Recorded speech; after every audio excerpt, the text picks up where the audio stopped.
Good evening all of you.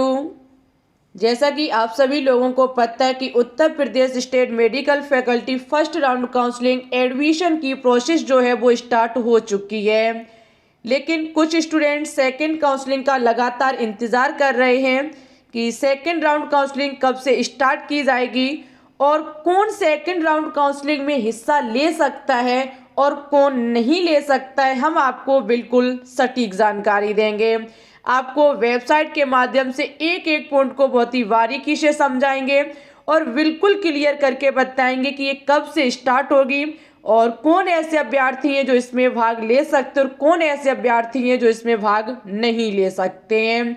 तो ये video उन स्टूडेंट्स के लिए बहुत ज़्यादा इम्पोर्टेंट हो जाती है जो सेकंड राउंड काउंसलिंग का लगातार इंतज़ार कर रहे हैं। तो वीडियो को बिल्कुल भी स्किप मत करना, अंत तक वॉच करते रहना, ठीक है। चलिए तो हम क्या काम करेंगे, इसकी वेबसाइट पर आपको सबसे पहले लेकर के चलेंगे।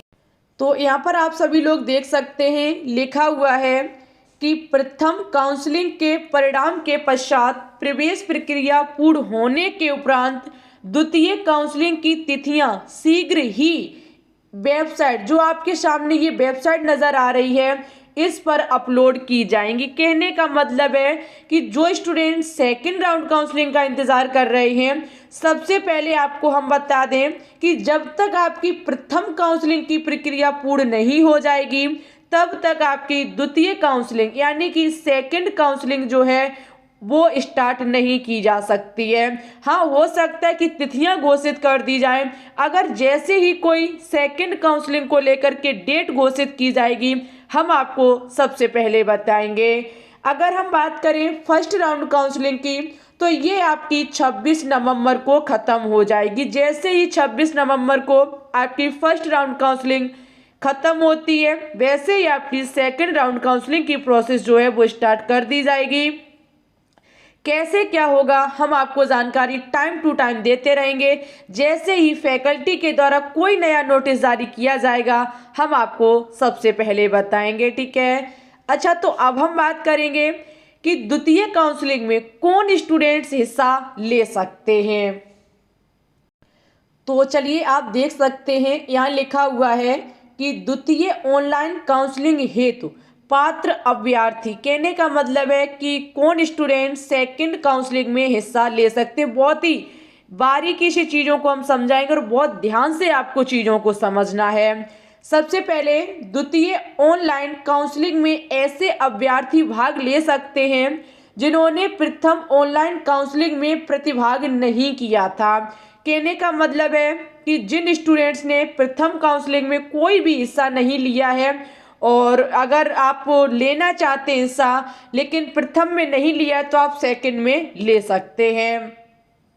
आगे है कि द्वितीयक ऑनलाइन काउंसलिंग में ऐसे अभ्यर्थी भाग ले सकते हैं जिन्होंने प्रथम ऑनलाइन काउंसलिंग में प्रतिभाग किया परंतु उनको सीट आवंटित नहीं हुई थी। अगर आपने प्रथम ऑनलाइन काउंसलिंग में हिस्सा तो लिया है लेकिन वहां पर आपको सीट जो है वो अलाउट नहीं की गई, आवंटित नहीं की गई, तब भी आप सेकंड राउंड काउंसलिंग में हिस्सा ले सकते हैं। आगे है कि द्वितीयक ऑनलाइन काउंसलिंग में ऐसे अभ्यर्थी भी भाग ले सकते हैं जिन्होंने आवंटन प्रशिक्षण केंद्र में प्रवेश प्रक्रिया हेतु पूर्ण करते हुए अपग्रेडेशन हेतु आवेदन किया था। कहने का मतलब है कि आपने प्रथम काउंसलिंग में हिस्सा तो लिया है लेकिन अपग्रेडेशन की प्रोसेस कर दी थी, तब भी आप सेकंड राउंड काउंसलिंग में हिस्सा ले सकते हैं।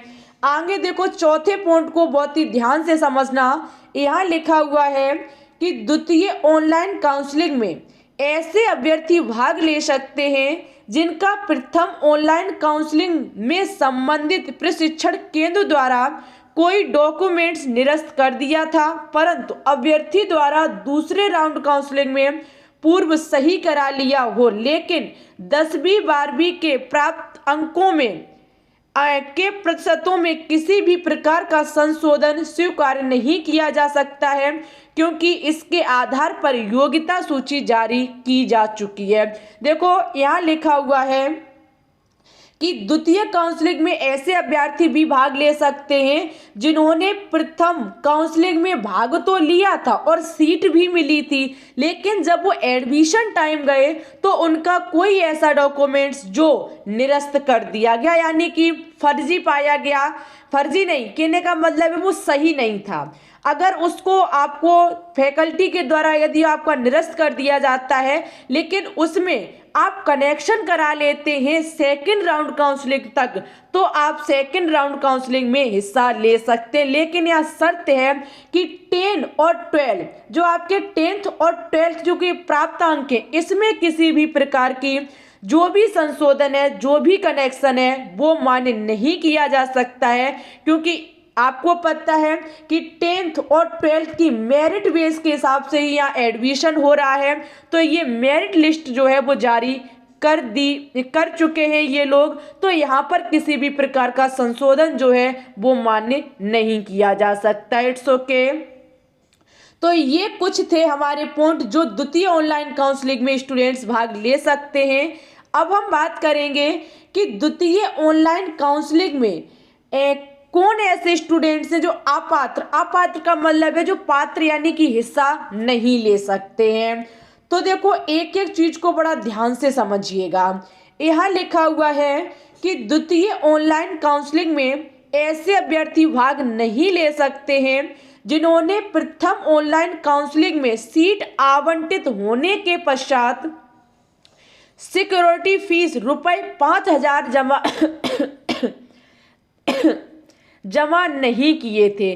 कहने का मतलब है कि अगर आपको प्रथम राउंड काउंसलिंग में हिस्सा आपने लिया, सीट भी आपको अलाउड की गई, लेकिन आपको सीट पसंद नहीं आई, और अगर आपको सीट पसंद नहीं आई और आप चाहते हैं कि हम सेकंड राउंड काउंसलिंग में हिस्सा लेंगे, तो ये हिस्सा आप तभी ले पाएंगे जब फर्स्ट राउंड काउंसलिंग की जो सिक्योरिटी फीस ₹5,000 है वो आपको पे करनी होगी। अगर आप पे नहीं करते हैं तो आपको सेकंड राउंड काउंसलिंग में हिस्सा नहीं लेने दिया जाएगा। इस बात का विशेष ध्यान रखना। कई एक यूट्यूबर जो है वो आपको पागल बनाने में लगे हुए हैं और यही कहते हुए आ रहे हैं कि नहीं, अगर आप फर्स्ट राउंड काउंसलिंग में हिस्सा नहीं ले रहे हैं, सीट अच्छी नहीं लग रही है, तो छोड़ दो, सेकंड का इंतजार करो। लेकिन सेकंड में आप तभी हिस्सा ले पाएंगे जब ये ₹5,000 आप पे कर देते हैं।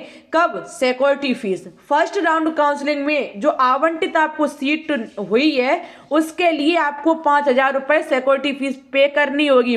अब तो ये 5150 कर दी। आज जब आपके सिक्योरिटी फीस जमा करने का ऑप्शन आया तो वहाँ पे ₹5,150 हो गए हैं। ठीक है।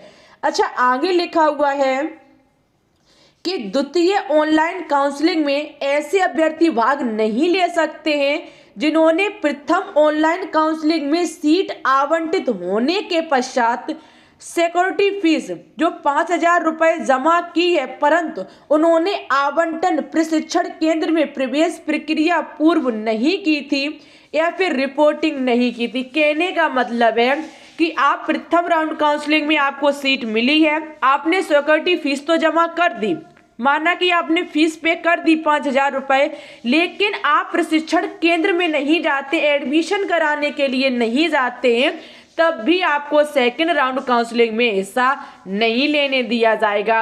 आप वहां पर जाएंगे, रिपोर्टिंग कराएंगे जाकर के कि हम भाई अब प्रथम काउंसलिंग में सीट नहीं ले रहे हैं, हम सेकंड राउंड काउंसलिंग में हिस्सा लेना चाहते हैं, तो ही मान्य होगा, अन्यथा आप न प्रथम के रहोगे न द्वितीय के रहोगे। ठीक है। हर तरीके से आपको खाली हाथ ही लौटना पड़ेगा। अगर हम तीसरे पॉइंट की बात करें तो यह तीसरा पॉइंट कहता है कि ऐसे अभ्यर्थी द्वितीय ऑनलाइन काउंसलिंग में भाग नहीं ले सकते जिनके डॉक्यूमेंट्स प्रथम ऑनलाइन काउंसलिंग में फर्जी पाए गए। यानी कि अगर प्रथम राउंड काउंसलिंग में किसी भी प्रकार का फर्जी डॉक्यूमेंट्स लेकर के जाते हैं, जो आपका नहीं किसी और का, या फिर किसी भी प्रकार का फर्जी डॉक्यूमेंट्स आपका पाया जाता है, तब भी आपको द्वितीय ऑनलाइन काउंसलिंग में हिस्सा नहीं लेने दिया जाएगा। ठीक है। यही कुछ पॉइंट थे भाग लेने वाले विद्यार्थियों के, भाग न लेने वाले विद्यार्थियों के। अगर आपको सेकंड राउंड से संबंधित और भी कोई डाउट है आपके मन में तो आप कमेंट करना, हम आपके डाउट को खत्म करेंगे। और जैसे ही सेकेंड राउंड काउंसलिंग की कोई भी तिथि घोषित की जाएगी सबसे पहले हम आपको बताएंगे। अगर टाइम टू टाइम फैकल्टी का नोटिस पाना चाहते हैं तो इस चैनल को सब्सक्राइब करके बेल आइकन को दबा के ऑल पर भी क्लिक कर लें।